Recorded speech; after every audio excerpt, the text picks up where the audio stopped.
Hey guys, welcome back to my channel, and if you are new here, then welcome. My name is Maddie, and today I will be talking about why I hated the book After so much. Okay, so I am anticipating for this to be a long video because I have so much to say on this book, so be sure to grab a snack, be sure to grab some coffee. I know I have some coffee right here.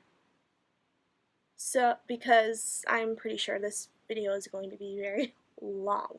I have so much to say. I just got some lipstick on the cup. Darn it. I hate when that happens. Okay, so this will be a review and a discussion, and there will be some spoilers, but of course I will warn you when spoilers come up. Even though I wouldn't recommend you to read this book, I will still warn you when the spoilers come up just in case you want to. So with that said, let's just get into the summary of this book. So this is a book about an 18-year-old girl named Tessa. She is starting college, and when she gets to college, on her first day there, she meets this guy named Hardin, and this book is basically about them falling in love, getting back together, breaking up, getting back together. There's some abuse in there, and that's pretty much the plot.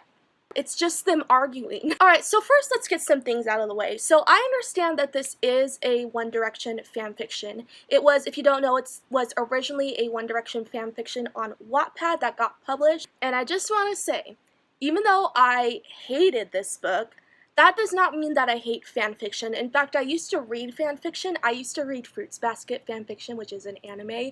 I used to be obsessed with reading Fruits Basket fanfiction. And I had come across some amazing fanfiction that actually do deserve to be published. So, just because this was a fanfiction doesn't mean I hate fanfiction. Also, this does not mean that I don't like One Direction. In fact, I like them. I don't love them, but I like their music. So my dislike of this book isn't biased because I don't like One Direction. I actually do. And one more disclaimer. I have no ill feelings towards the author, even though I think she made some pretty not so great choices towards the plot of this book based on the abuse aspect. But I have no problem with her personally. I'm sure she's a great person. I just really didn't like her book. Okay, so let's start off with the characters. So our first character is Tessa. That is our main character. Okay, we're really gonna get into some ranting right now. So Tessa is the most self-indulgent, entitled, selfish, stuck-up, pretentious bitch I have ever had the displeasure of reading about. I would say she is the love child of Bella Swan from Twilight and Abby from Beautiful Disaster. Like, if these two characters had a baby, that would be Tessa. Like, think of every bad character trait a female heroine could have. Throw them all together, and that is Tessa. She is that bad. Literally, there is nothing I liked about her character at all. And the worst part is that we're supposed to love Tessa. We're supposed to see every single other female character in this book as racy sluts, and Tessa is supposed to be the good girl in comparison, which I think is so wrong. So she is very conservative. She is a virgin, of course, because every conservative good girl is a virgin in new adult books. I'm so sick of that trope. And because of this, she slut shames every girl in this book. She thinks she's better than everyone. She thinks that all other girls are worthless because they decide to be sexually active and they decide to lead more risque lives than she would, and she just finds them annoying. She judges them in her narrative, and sometimes to their face. For example, the first time she meets her roommate, this is what she says. This roommate was nothing but nice to her, and she just judged her in her narrative. She says this: "The dresses she picks out are so inappropriate that I keep looking around waiting for someone to jump out with a hidden camera to tell me this is all a joke." You don't even know this girl! And it doesn't stop at her roommate. There is this other girl whose sole purpose in the book is to be that girl that is all over the guy Tessa likes, which is Hardin. So she's seen as the bad girl because she's technically taking her man. So this is what Tessa says about Molly. "It's only Tuesday and she's already used up her skink quota for the day." Again, she does not know this girl, but she judges her by her appearance, That is so rude. Like, wow, way to give some female support. And another reason why Molly's character is so flat and her sole purpose in the book is to make Tessa look better in comparison, because Molly is the risque bad girl who dresses like a slut even though she dresses fine. It's just Tessa slut shaming. And Tessa is the good girl who dresses conservatively, so therefore we're supposed to side more with her because she has better morals and she is not as reckless as Molly is. She doesn't dress like a slut, so we're supposed to like Tessa more. But this kind of setup failed because I only saw Tessa as a judgmental, pretentious bitch. That's all I saw her as because of how she judged Molly in her head. And we're supposed to side with her because she's conservative, but really she just came off as so annoying and so rude and just flat out offensive. Oh, and she also judges her love interest. Okay, so let's bring up some quotes. This is what she says about Hardin. Why is he so rude? If anything, he should be grateful that I'm not judging him for the way he has destroyed his body with holes and tattoos. Okay, maybe I am judging him a little. At least she's self-aware. I'm at least polite about our differences. In my home, tattoos and piercings are not a normal thing. I always have to have my hair combed, my eyebrows plucked, and my clothes clean and ironed. It's just the way it is. Again, she thinks she's better than everyone. How dare she says that he should be grateful that she's not judging him. You should not be ridiculing people in the first place. It's so rude and so disrespectful. Even though, honestly, Hardin kind of deserves to be judged like that because he is an asshole. She also says this about Hardin. There is no way a rude, disrespectful sentence is so ridiculous. Tattooed jerk like Hardin could possibly enjoy these amazing works, and she's talking about books. The only thing I can picture him reading is the back of a beer bottle. Way to stereotype, honestly. So apparently if you have tattoos, you shouldn't be a reader. That's like not socially acceptable. So if any of you guys have tattoos, I'm sorry, but you need to get off this channel because you're not a reader. You need to just leave because anyone who has tattoos shouldn't be a reader. Even though it doesn't make any sense, I'm kidding, obviously. But that's literally what she says. How disrespectful. It doesn't matter what you look like. If you have tattoos, if you have piercings, it doesn't matter. You can be a reader. It doesn't even make sense. Why can't a person who have tattoos, why can't they read? That doesn't make any sense. Anyone can read. Anyone can enjoy books. But according to Tessa, only girls like her can read. I can't find the logic in that. And I honestly don't understand how this girl is 18 years old because she has the naive brain of a 5-year-old. She is so immature, even though she claims that she has a high IQ, which apparently she does. She's good in academics. But in other situations with relationships and with being social, she is so immature. And she is so immature when it comes to sex, so naive about it that it's downright laughable. Apparently, if you are a virgin or an 18-year-old virgin, you're not supposed to know anything about sex. That's like, doesn't make any sense.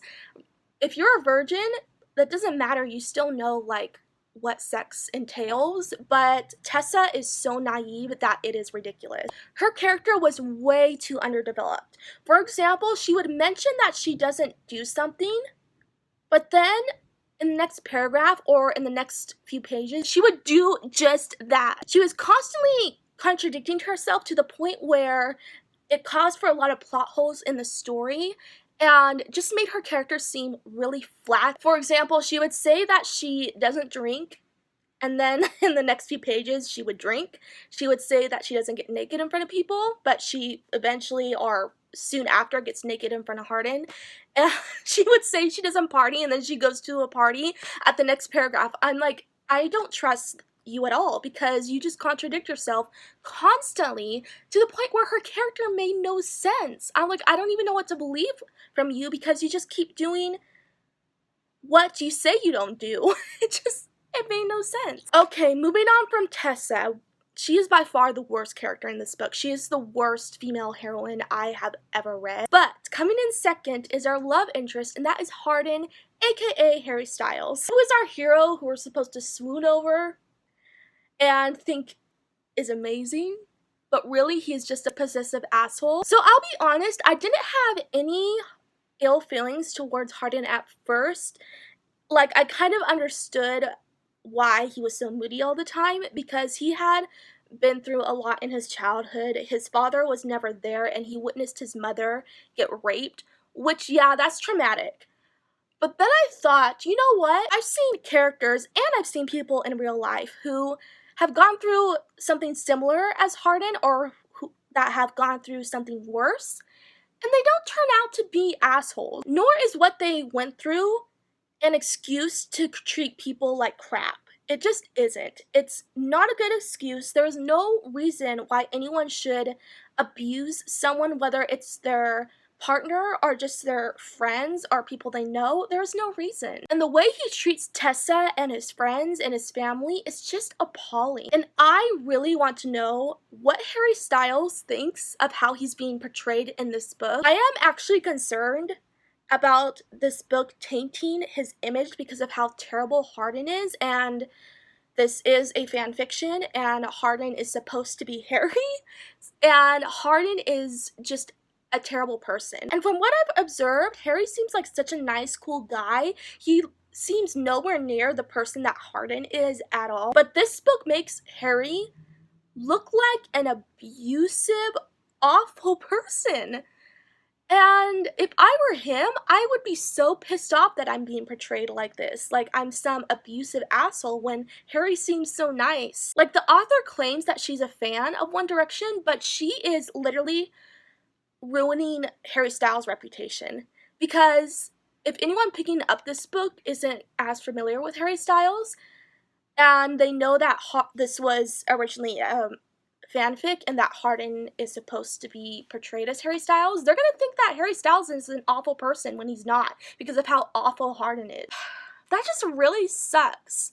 Really sucks that Harry Styles is being portrayed like this. Like, I feel really bad for him. In fact, I have heard, I tried to look up and research the source of this, but I have heard online that Harry Styles did speak up about how he felt about this fanfiction, and he was not happy about it, and he actually blocked the author on Twitter or something. So that kind of proves, if that is true, I'm not sure if that's true, but if it is, that proves that he is not happy with this book. And I don't blame him at all, because how he's being portrayed is just disgusting. To wrap up Hardin's character, he doesn't have any other personality trait, despite the fact that he's a jerk. He has no personality besides that. He's flat, frustrating, irredeemable, and just like Tessa, there is not one good thing I like about him. Okay, now let's get into the big guns. The romance. Oh god, this romance. I don't even know where to start. So this romance was so underdeveloped. It is pretty much insta-love, even though when Hardin and Tessa first meet, they don't instantly love each other. They end up becoming enemies to lovers, but through the time that they hate each other, their love for each other comes out so suddenly that it doesn't make sense. I've mentioned so many times how much I love a hate to love romance, and the reason I love the enemies to lovers romance trope is that it makes room for so much romantic development between the characters, since they start off hating each other, but in the midst of them hating each other, you can kind of see their connection to each other grow. You see that romantic chemistry start to grow, even though they claim that they hate each other, and it allows room for so much development in that way. But in Hardin and Tessa's case, they hate each other throughout this whole book because they're constantly arguing, but for some godforsaken reason, they claim to love each other. And even though there's no indication that they actually love each other, like, Tessa just says that she loves him, but we're never shown that they love each other. Outside of the times that they have sex, we're never shown. They were so different from each other that their romance made zero sense. And along with that, their relationship is the definition of a toxic relationship. Hardin literally makes Tessa miserable, but she claims to still be in love with him. How is anyone supposed to be in love with someone that 95% of the times they just fight with, or who makes them feel like crap. Again, I can count maybe 1 or 2 times out of the times that they have sex that they actually act like they love each other. But those scenes are so pointless in comparison with all the times that they fight with each other and all the times that Hardin abuses her. So I do have some quotes written down that I am going to share just to back up my points and how Hardin makes Tessa feel and how it makes no sense that they're in love with each other. So the first one is what Tessa says. She says, Hardin repeatedly breaks my heart, even though there aren't many more pieces to break and I love him. And the next one says, but Hardin would hurt me emotionally. He already has, and I'm sure he will try again, and here I am defending him. Yeah, like that makes sense. This next one says, I don't know what type of mood he'll be in after we fall asleep and I awake in his arms. Oh my god. Like, you should not be afraid of your partner being abusive the next day. Like, what kind of life is that? Why would you want to be with someone who you're afraid, like, the next day, like, after you guys have reconciled or after you have shown love for each other? You should not be afraid that the next day that they're going to hurt you. That is not love. Oh my god, this next one. So this is what Hardin says to Tessa.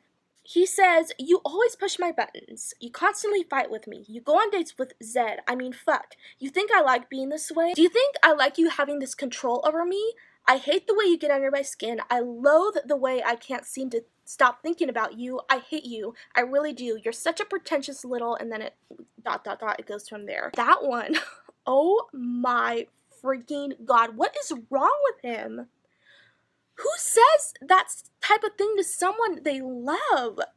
And this is supposed to be Hardin's big declaration of love for Tessa, but all he's doing is just saying horrible things to her. He is essentially blaming Tessa for the way he is when none of it is her fault. And I guess what the author meant this to me is that she meant it to come across as like they hate each other, like their relationship is imperfect. But the way this scene came across was just Hardin being so freaking abusive. Out of that paragraph, I get no indication that he actually loves her at all. I just see it as him just emotionally abusing her. And of course, she just takes it like, oh, he loves me, like he's saying all these horrible things about me, but like he's saying it because he loves me. No. No. And what really makes me worried is that even though this is a new adult book, it's geared towards people who are, 18 to 25 or something like that. That's usually the age group for new adult. You know there are teenagers reading this book because it is or was a One Direction fan fiction. And the One Direction fan base is pretty young. I believe they are older since One Direction has been around a long time, but there are still young people in the fandom. So you know they're going to be reading this book. And when you are young, you don't realize how wrong abuse and stuff like this is in fiction. When you are older, it's kind of easier to realize that this is fiction and that this is wrong. But when you are young, you are so impressionable. So what really worries me is young people reading this book and thinking that this is how a guy should treat you. This is how a guy shows he loves you, is by emotionally abusing you. That worries me so much. So young people, if you are watching this, please recognize that this isn't love. These two characters, they are not in love with each other, even though they claim to. The person you love should bring you up, and they should make you feel good about yourself. Hardin only makes Tessa feel miserable, and she even says that on so many occasions. She says, he makes me feel miserable. And yet she convinces herself for some reason that she is in love with him, or what he is doing is how he is showing his love for her. That is not love. These two characters, I'm sorry, even though this is a romance book, these two characters are not in love. They have issues. They need to break up because this is a toxic relationship. Oh my god, that thunder is just insane. And so Hardin is also physically abusive, not to Tessa, even though I'm sure at some point he will be, even if it's not shown in this book series. So there's a scene where they are playing this game called Second Blow, which is a game that involves kissing. That sounds like a game you would play in middle school, but these people are in college. Whatever, that's besides the point. So this game does involve kissing players. So when Tessa has to kiss this guy, Hardin goes absolutely insane and starts beating the crap out of him. And mind you, Hardin and Tessa were not together at this point. They were together, but then they broke up, and at this point they were not together. But Hardin just goes berserk and beats this guy nearly to death because he was about to kiss Tessa because it was the rules of the game. The scene made me so mad. So throughout this is what Tessa says about what Hardin does. He says, even though I just witnessed him completely losing his temper in the worst way possible, I know he would never physically hurt me. How do you know that? If he's capable of beating a guy close to death, I'm not even kidding, he was about to kill this guy, literally. How do you know that eventually he won't hurt you? Because by the fact of how toxic their relationship is, how abusive Hardin is to her, I guarantee in the next few years that Tessa will be injured by Hardin's hand. I have seen how these relationships end up. I watch true crime shows on television. I have seen so many cases where one partner was abusive and maybe they don't hurt their partner at first, but eventually they do, and the girl or the guy who is being abused either ends up very hurt or dead. So what I'm saying is that I would not be surprised if in the next few years Tessa ends up dead because of Hardin. Because I guarantee that he is going to physically abuse her at some point, and she's just like, oh, he would never hurt me, he loves me, even though he doesn't, even though he claims to. He's just freaking psycho. And what makes it worse is she excuses his behavior completely. After this fight that Hardin has, she never once worries about him hurting someone again. She isn't even concerned for the freaking guy who he almost killed. She just thinks like, oh, you know what? He just beat someone up, like, whatever. No, he almost killed someone. After that, why would you still want to be with him when he almost murdered someone? Like, what the heck is wrong with her? Okay, so since this is a new adult book, a new adult romance, there's for sure going to be some sex scenes in there, and there were a lot in this book. And I want to talk about them because, oh my god, again, these scenes were just so cringy. To be honest, I skipped through the majority of the sexy times in this book because I didn't give a crap about these two characters' love story anymore, so why would I want to watch them get it on? I don't care. So, but from the ones that I did see, the ones that I did read, they were completely ridiculous, and I have some quotes from these scenes. Oh my god. Some that make me mad, some that are downright just ridiculous. So, this was a quote from one of those scenes that comes from Tessa when her and Hardin are messing around, and it says, his mouth continued its gentle assault. How in the world do the words gentle and assault belong in the same sentence? It makes no sense in a consensual situation at all. This is the most unromantic sentence I have ever read. The word assault should not be in a romantic scene. The word assault is supposed to be a word that describes something terrible or something that's abusive. But like, his mouth continued its gentle assault. It just sounds disgusting. It sounds gross. And the word assault is used so many times during a romantic scene, when they are like having intimacy. The word assault is used so much, and it makes no sense. No sense at all. It is such a poor choice of a word. It does not sound romantic. So moving on, this sentence, oh my god, this sentence, it pisses me off so much. I don't even want to talk about it. Alright, so this is what Tessa says. God, it's just terrible. Let me just read it. So, It says, I have never made anyone come before. My chest heats, filling with a strange new sense that I am now one step closer to becoming a woman. Okay, so I can't remember learning in sex ed that you become a woman the first time you get a guy off. Does anyone else remember that?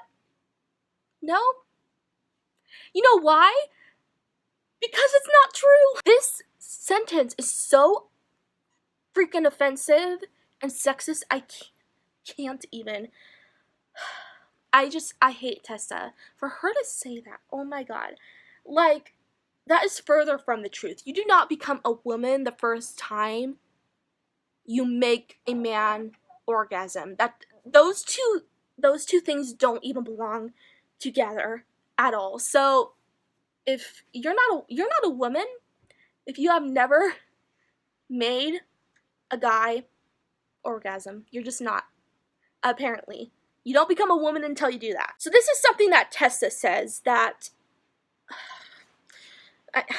she just says so many things that are just so downright offensive and selfish, and she thinks she's so self-entitled. And she says this after, I think it was the first time that they actually had sex for the first time, and she's talking about Hardin's past relationships in this sentence. So she says, they are just that, his past. I only care about this beautiful, flawed man who just made love for the first time. It is downright ridiculous how highly she thinks of herself. His other girlfriends or hookups, yeah, they don't matter, because he made love with me for the first time, so they don't matter. I matter more to him. Fuck off. This next scene is one where Hardin comes into her room completely wasted, and this is actually before they do it for the first time, and they had gotten to an argument, of course, because they're always fighting 24/7, and he says, I'm not drunk, babe. I had a few drinks, but arguing with you sobered me up as usual. This sentence just confuses me because I didn't know that the way to get sober is just to get in an argument. So, next time I get wasted, I'm just going to get in a fight with someone and that'll sober me up. So, thanks for the advice, Hardin. So, I'm going to discuss one more scene in regards to their relationship before I get into the spoilers. I don't count this scene as a spoiler at all. It really doesn't give much away at all. So, this is a scene that really, really bothered me for a couple of reasons. So there's this scene where Tessa is at a party in the frat house that Hardin is in. She goes to a room to lay down or take a nap at the party for whatever reason, and while she's in there, she didn't know there was this guy already in there, and this guy starts making advances towards her and comes really, really close to sexually assaulting her. So she runs out of the room, goes straight to Hardin's room, and this is supposed to be like a big moment when Hardin saves her. And here's how the scene went down. This is the discussion they have. Hardin says, did he touch you? He asks, without any trace of sarcasm or humor. No, he tried, though. I was stupid enough to lock myself in a room with a drunk stranger, so I suppose it's my fault. And then she goes on to say, his hand is still on my face, and my mind is racing. Pulling half of his bottom lip in his mouth, he takes his lip ring between his teeth. Our eyes meet, and I look down, unsure of what's going on. But when he removes his hand, I look at his lips once more, and I can feel my conscience and my hormones battling.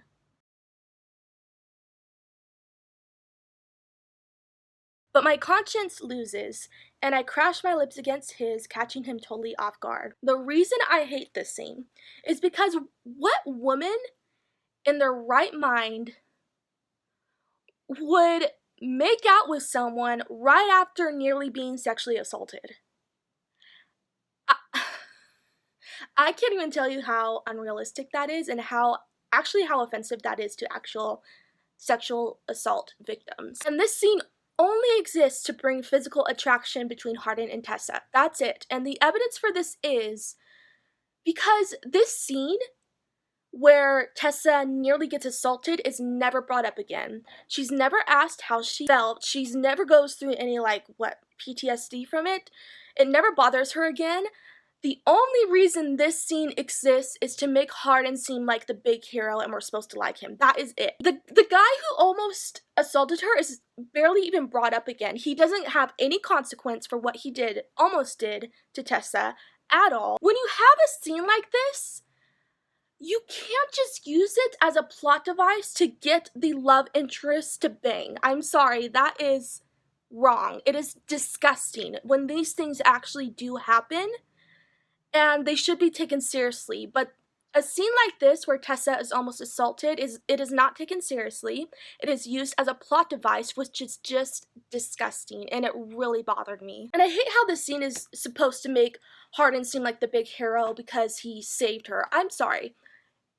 Anyone should feel the need to help a girl after she had almost been assaulted. Anyone should do that. It doesn't make Hardin special at all. It doesn't make him seem like the big hero, because it's common decency to want to help someone after they just went through something traumatic like that. Hardin is still an asshole either way.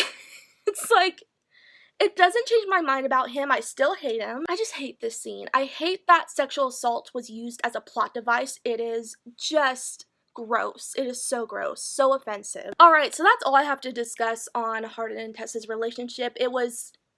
They literally make me want to barf. I hate them. I'm going to move on to the writing, because that is another thing. The writing, you guys. Oh my god. Okay, let's get into it.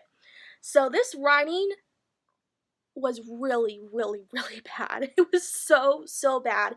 This book claims that it was revised from the original fan fiction, but I feel like the only thing that was revised was the One Direction names. The guys in the One Direction names were changed, obviously, but I felt like that was the only revision because this book felt like a first draft. I felt like I was reading a first draft that needed so much more editing. Maybe that's not Anna Todd's fault. Maybe she just had a really, really bad editor that barely did their job. That might be it, but either way, I don't care if this was a fan fiction before it was published. And I understand that with fan fiction doesn't go through a lot of editing because with fan fiction, you are doing all the work yourself. You have no one to back you up. I understand that this was originally fan fiction, but if you are going to traditionally publish it, I expect my published books to be very well edited, and they should feel like the final draft of a book. But the published version of this fanfiction felt like I was reading a fanfiction, if that makes sense. Like, it didn't feel edited. There were so many grammar errors, so many sentence structures that just sounded really wrong, so many filler words, and I'm going to get to that in a minute. There were so many unnecessary adjectives and adverbs. It was just bad. I'm going to share some sentences that I thought were just terrible, just to kind of back up my point. This one. This is Tessa speaking. She says, "My heart stops. Literally stops. It stops beating."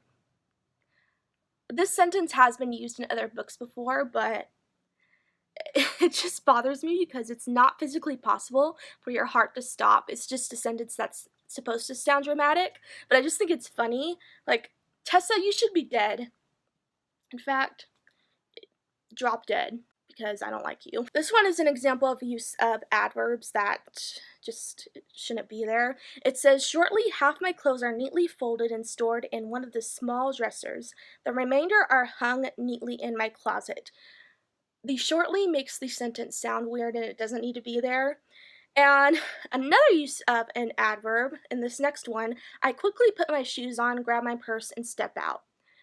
Not only are there unnecessary use of adverbs in there, but those filler words, if you guys don't know, this is something that I learned recently since I have like practiced writing and have been watching a lot of tutorials on writing. Filler words are words like just, realized, feel. Those are the three main ones that I can think of. There are more, but they're words in a sentence that don't need to be there. That is also another one. Not that. The word "that" is also another one. It's just words that make the sentence seem more clunky and it doesn't flow nicely, and they're words that the reader usually skips over, so they don't need to be there anyway. And I am telling you, this book is just filled with filler words. I actually, with my ebook copy, I searched up some filler words that are commonly used throughout the book just to see how many times they're used because I was curious. So these were the results. Realize was used 61 times, which isn't that bad, but it gets worse. So feel was used 521 times, and just was used 911 times. 911 times, that is ridiculous. And just is a word that rarely needs to be used in your sentences. Sometimes there's a need for it, but the majority of the times you don't need that word at all. So I picked one sentence that used filler words and an adverb just to show like how I would rewrite it. This makes me sound so like pretentious and like I'm a know-it-all. I'm not a know-it-all. I'm just saying like this is how I would rewrite it just to kind of prove my point. I kind of sound awful. So the original sentence is, as soon as I'm dressed, I feel slightly less nervous until I notice a small tear on the sleeve of my sweater. So this is how I would rewrite that sentence. I would rewrite it as soon as I'm dressed, I'm less nervous until I notice a small tear on the sleeve of my sweater.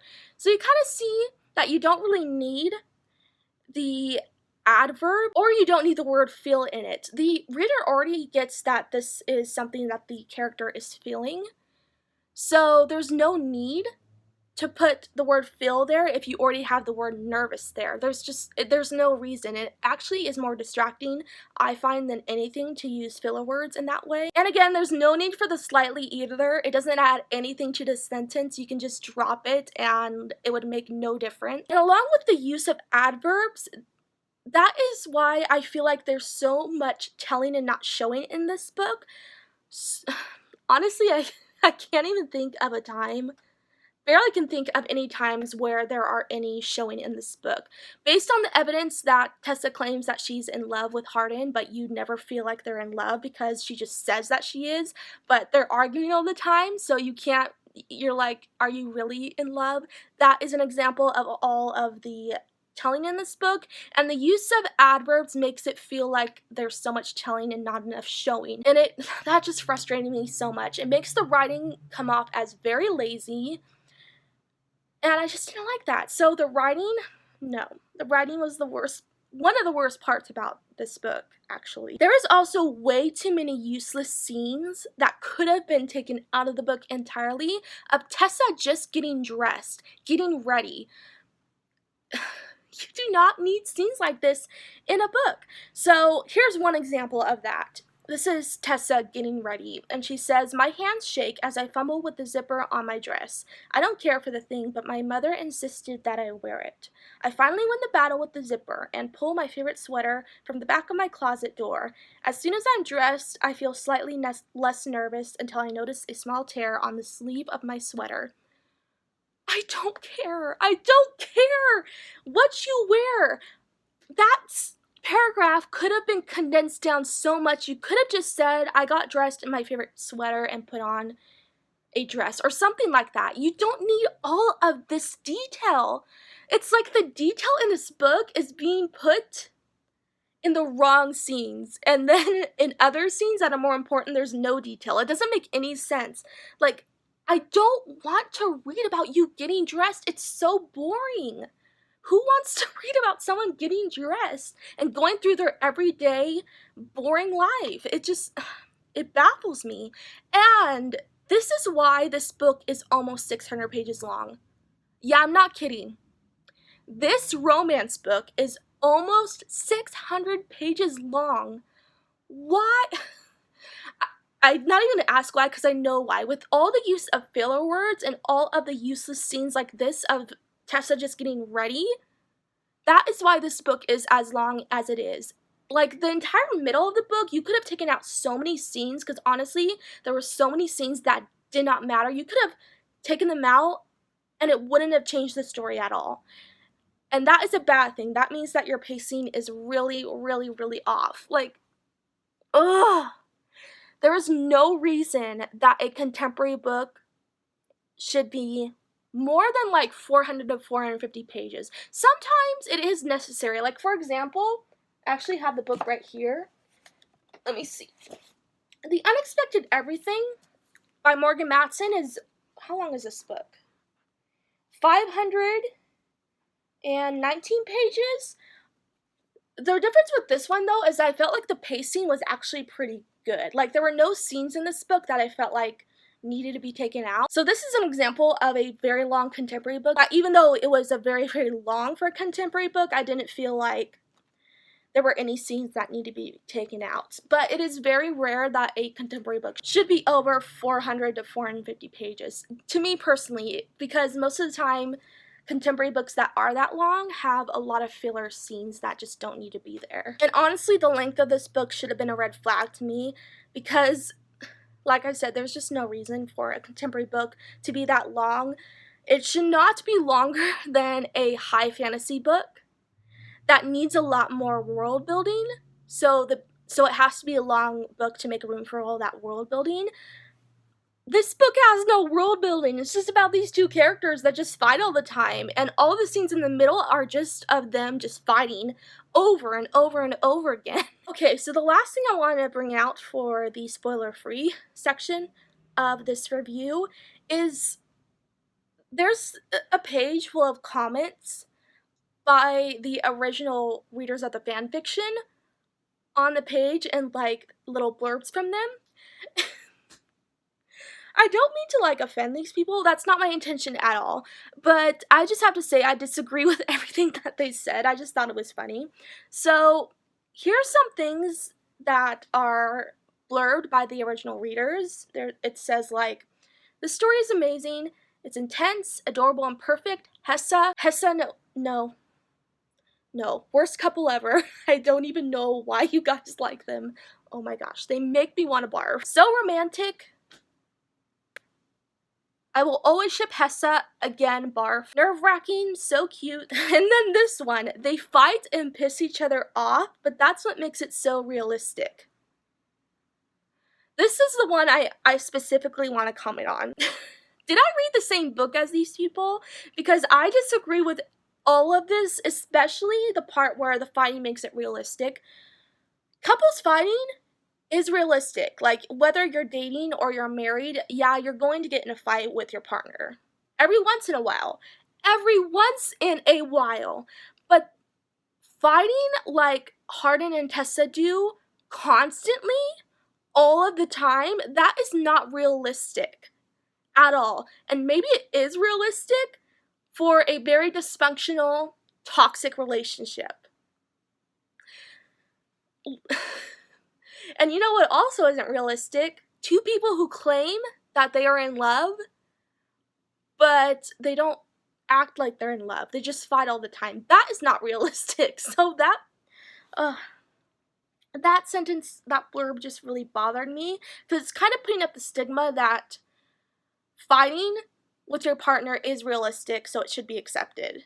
That's how that sentence came across to me, which I think is so wrong, because abuse should not be classified as something realistic and is something you should expect.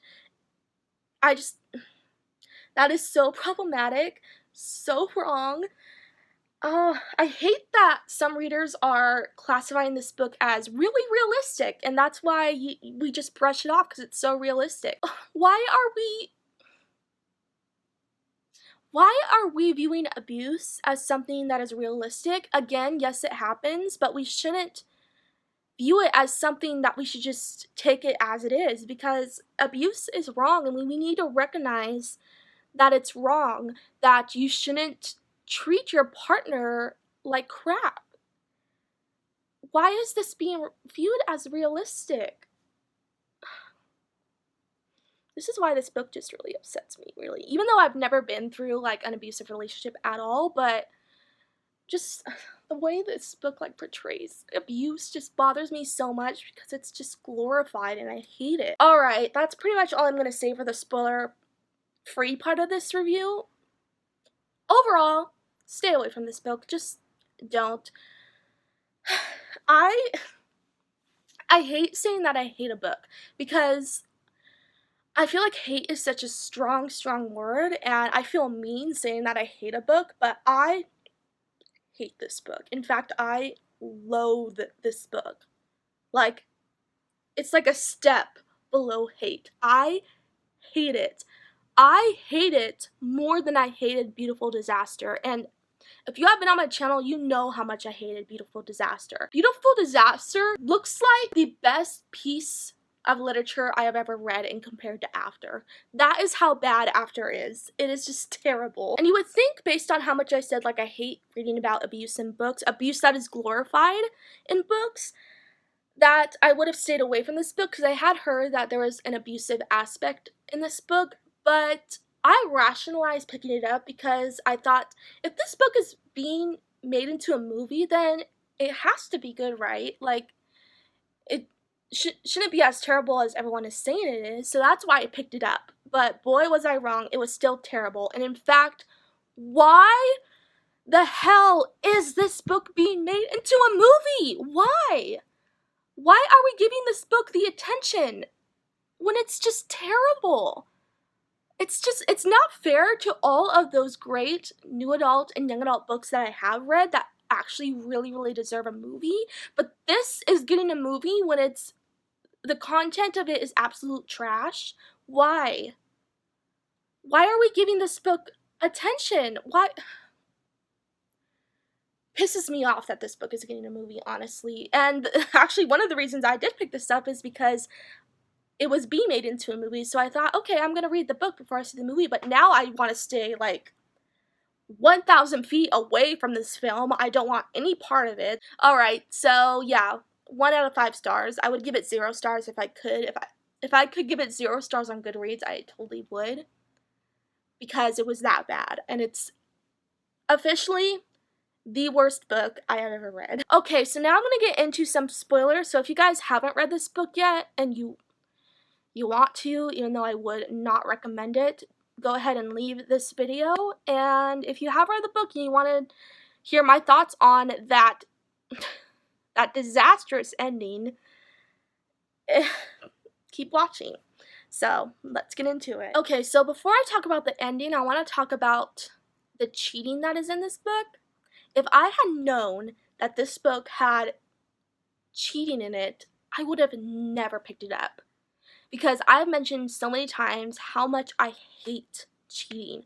How much I hate reading cheating that is romanticized. Like, it's different when the cheating is seen as wrong, that it's obviously wrong, but when it's written in a way that makes it seem romanticized, that's what I hate. And the cheating in this book made it seem like a good thing, which is disgusting. So Tessa cheats on her boyfriend Noah, not once, but twice. In fact, I can't remember, but I think she cheated on him more than twice. Like, she would cheat on him with Hardin, and then Noah would find out, and then they'd get back together.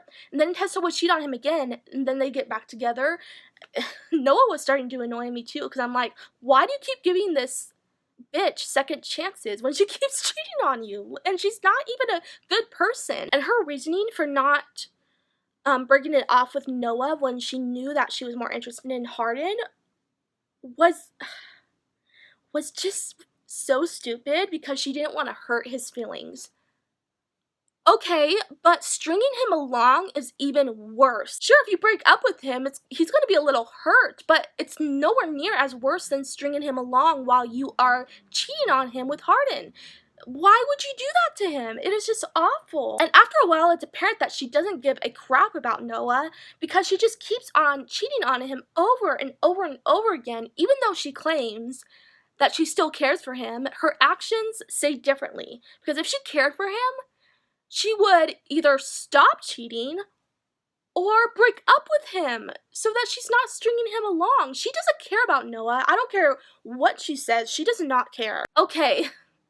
So let's now talk about the ending. Yeah, the ending was bullshit. I was supposed to feel bad for Tessa because she had thrown her whole life away for Hardin, who only used her for a bet. Like, the reader is supposed to feel bad for her, but this scene just made me laugh. Like, Tessa, her reaction is so cringy. I felt so uncomfortable reading it. Like, I get that she ruined her life for Hardin. She gave up everything to be with him for some reason, even though she shouldn't have. But the way she reacted was just Hilarious. So, this is what she says. This is her reaction to finding out that Hardin had been using her. It says, and I'll laugh. A real laugh. Despite my tears, I find myself laughing. I'm losing my mind. This scene isn't playing out like in the movies. I'm not holding myself together. I'm not handling the news elegantly with a simple gasp or a single tear trailing down my cheek. I am crying, pulling at my own hair, and am barely able to control my emotions and form a full sentence. Literally, can you get any more melodramatic than that? Her reaction, I felt so uncomfortable reading it. Like, I could just imagine her pulling at her hair and laughing. Like, that's how the scene came across to me, and I was just like, mega cringe so bad. And what makes it worse is I was supposed to feel bad for Tessa, but really I was just laughing at the scene. So this scene failed to make me feel bad for her, and I guess that's due to the fact in the first place that I didn't give a crap about Tessa in the first place, so I didn't care that her life was ruined, that she was used, when I should care when a character has been used for a bet, when their life is ruined. Like, I should feel bad for them, but I just was like, yeah, girl, that's what you get. That's what you get. You ruined your life. You kind of deserve it because you are a complete brat. You deserve that. And I should not feel that way at all. And that proves how much this book failed to make me feel for Tessa's character. Because I don't care about her. In fact, she's the worst female heroine I have ever read. Okay, so finally, that's all I have to say about this book. I hope I never have to think about it again, but you best be sure I will mention it again from time to time, like in tags and stuff. Whenever I do a tag that says, what is the worst book you've ever read? After by Anna Todd. Stay away from it. And of course, I will not be continuing on with this series.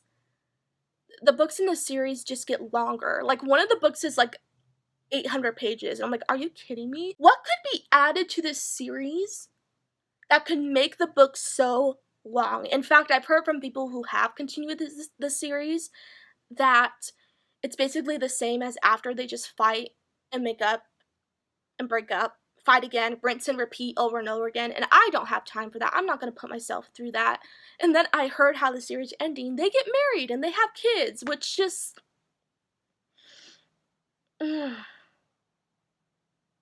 pisses me off.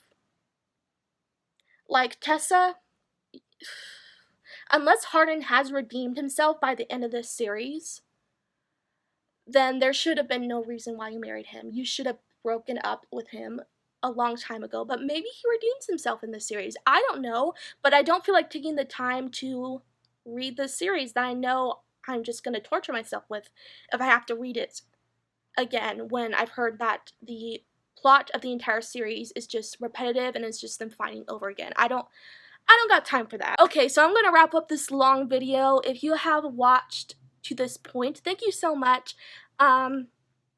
If you love this book, I'm sorry that I trashed it so much. I do apologize, even though I don't think that many people do like this book, because I've heard the majority of people really hate it. But if you do love it, I am sorry, but these are just my opinions. Thank you guys so much for watching, and I hope you enjoyed it. And if you did, be sure to like, comment, and subscribe down below.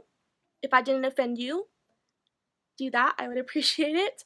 And if you want to follow me outside of YouTube, you can follow me on Twitter. I post a lot on there. And with that said, I'll be back really soon. Bye.